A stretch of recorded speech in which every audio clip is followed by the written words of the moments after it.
Today I'm working on a Volkswagen GLI that came in last week.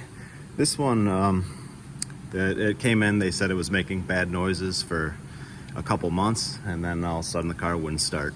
So that's kind of a bad sign. Typically when your engine's making bad noises, you should just tow it in or whatever, or get it to the repair shop as soon as you possibly can. But what it was the chain was jumping time. So it has correlation fault stored, and it will start, but it starts for just runs very, very poorly, and then we haven't, you don't want to sit there and try to get the car to run for an extended period of time with the timing being out. So the problem is with something like this is it's difficult to gauge the damage to the engine, whether or not the valves touch the pistons, or how far out of time it is.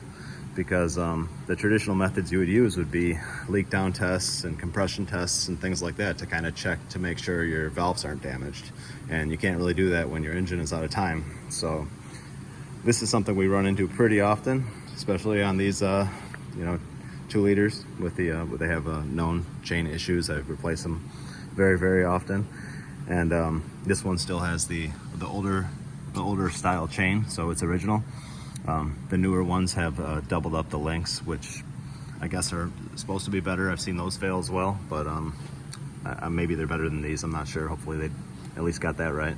But whatever the case, the problem is the customer almost has to roll the dice here. So you almost have to throw it back at them, and they have to be the ones that say, okay, let's get this engine back in time and then check for damage.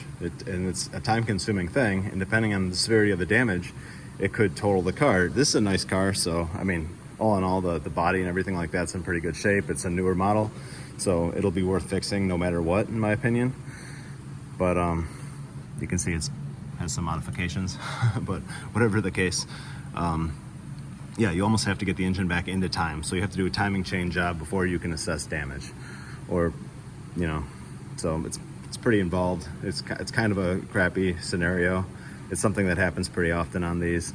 A lot of times, if you don't make the customer aware of that as the mechanic or as the shop, you can end up getting yourself in quite a bit of trouble, because you can say, oh yeah, it just needs a chain, and then you slam a chain on it and do the regular chain job, and then all of a sudden you have a misfire on one of your cylinders, and it's missing because the valve got lightly touched the piston or whatever the case, and it's not sealing, so you have low compression on one cylinder.